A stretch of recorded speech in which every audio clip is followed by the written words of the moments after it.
Precisamente sobre este tema, la Red por los Derechos de la Infancia en nuestro país ya advirtió que la pandemia eclipsó el maltrato que sufren muchos niños y niñas, también adolescentes en casa. Y para platicar de este tema, saluda a Juan Martín Pérez, director de este organismo. Bienvenido, ¿cómo estás? Muy bien, gracias, Brenda. Los mejores deseos para este nuevo año. Nos saludamos ahora a la distancia. A la distancia. Oye, a ver, es que este es un tema que hemos perdido de foco. Hemos hablado de la depresión en los adultos, hemos hablado de lo difícil que es despedirse de un familiar cuando uno está confinado y fallece. Hemos platicado de los ataques de ansiedad, de cómo atender los síntomas del COVID, pero no hemos abordado el tema a profundidad de qué es lo que están viviendo estos niños durante la pandemia. De entrada, me imagino el miedo. ¿Cuál es la situación en que ustedes han tenido en los estudios, el resultado en los estudios que han hecho? Mira, ya hace tiempo venimos alertando que niños, niñas y adolescentes quedaron invisibles frente a la epidemia de violencia que ya tenemos en el país, pero frente a la pandemia de COVID fueron anulados bajo lo que la OMS ha llamado infodemia, es decir, información falsa o parcial, pensando que los niños no morían o no se contagiaban, Sí. Incluso casi eran inmunes. Se manejaba mucho esa versión Claro, al principio. lo cual es falso. Claro. Tenemos en México más de 400 niños y niñas que han muerto, más de 5,000 que han dado positivo. Así es. Pero sobre todo la Organización Mundial de la Salud ha destacado que el impacto mayor es en la vida cotidiana de niños, niñas y adolescentes. El recuento que tú hacías de casi un año encerrados, la gente sobreviviendo con incertidumbre, esencialmente nos está hablando de un gran problema de salud mental en el mundo y en México no es la excepción. Lamentablemente no es un tema que no se está reconociendo y claramente la salud mental del mundo adulto tiene una influencia directa con la salud mental de niños, niñas y adolescentes. El segmento de población que más está afectándose por la dinámica del confinamiento son las personas adolescentes, porque la neurociencia ahora nos explica que para todos los niños, niñas y adolescentes, su desarrollo metabólico y cognitivo está directamente vinculado al movimiento. Okay. Los tenemos encerrados y esto ya en sí mismo... A socializar, ¿no? Exactamente. Están... Alguien anotaba por ahí en los mensajes, y es real, que esta generación va a estar marcada por una sobredosis de pantallas. Sí.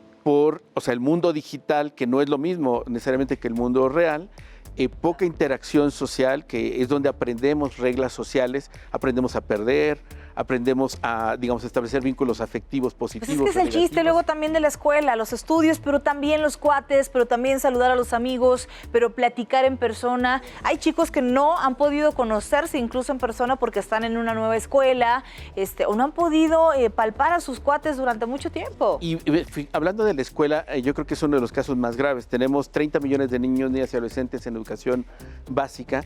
Se cerraron las escuelas en marzo del año pasado.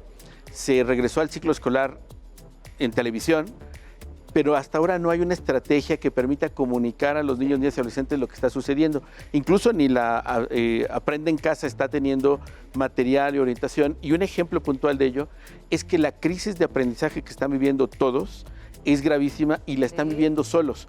Las familias, con el gran esfuerzo que significa, les presionan, les forzan para hacer las muchas tareas que nadie revisa, y ellos están teniendo la vivencia que no están aprendiendo, no están siendo escuchados. Y muchos dicen, ay, qué padre, vas a aquellas mamás que están haciendo home office o aquellos papás que están en home office, qué padre, tiempo en familia. La verdad es que no, a lo mejor el primer mes pueden aventar globos y serpentinas, pero después de los 2, 3 meses de confinamiento uno ya se quiere jalar los pelos. La verdad es que luego, en lugar de fortalecer los lazos, en muchos casos, en muchas familias, pues se van construyendo relaciones muy nocivas. Ahora, ¿qué nos recomiendan para estas personas que nos están viendo, que hay chicos en casa, que los hemos notado ya raros, que no comen igual, que están viendo las pantallas todo el tiempo, que hay trastorno del sueño incluso? ¿Cuál es la recomendación? ¿Qué hacemos? Bueno, hay varias. Yo creo que la más urgente es que hablemos con ellos y con ellas de lo que está sucediendo. No pensemos que porque tienen conexión o están en pantallas se enteran de todo. Están generalmente en otras dinámicas de diversión o de entretenimiento. Tenemos que hablar con ellos. Segundo, hacerlos partícipes de lo que está viviendo la casa. En muchas casas en este país hay problemas económicos por la pérdida de empleos. Va a ser más duro 2021 y creo que es súper importante hacerlos partícipes. No les toca resolver la dinámica económica, pero sí entender que habrá que ahorrar, que habrá que cuidar el agua, que habrá que cuidar la luz. O sea, muy importante. Explicarles lo Claro. que está pasando. O sea, recomienda si un papá o un papito, una mamá que nos está viendo perdió el trabajo, que le platiquemos a nuestros hijos, oye, hija, fíjate que ya no voy a trabajar más. Claro, porque eso claramente va a tener un impacto en la vida cotidiana. Ya de hecho, en la Incovid, la encuesta que hace la Universidad Iberoamericana, para marzo-abril, ya las familias empezaban a tener problemas con la cantidad y calidad de alimentos. Esto va a afectar la talla y peso. Tenemos un número muy alto, se calcula más de 1 millón de niños y niñas que dejaron las escuelas privadas por los costos. Sí. Entonces, todo eso se tiene que hablar porque tiene un impacto en su vida directo, es vital. Así Muy importante, y eso pareciera un poco lejano, pero tenemos que exigir a las autoridades que desarrollen una estrategia específica para que niños y niñas sean informados y acompañados. Claro. Tenemos los mayores impactos negativos en la vida de ellos y eso no solamente no es su derecho, sino va a afectar su proyecto de futuro. Juan, gracias por haber platicado con nosotros de este tema tan importante y es un tema al que, si me permites, vamos a estar platicando seguido, por lo menos durante la pandemia de COVID-19 aquí en México. Encantado, Brenda. Gracias por este estudio también. Gracias. Muy buenos días. Son las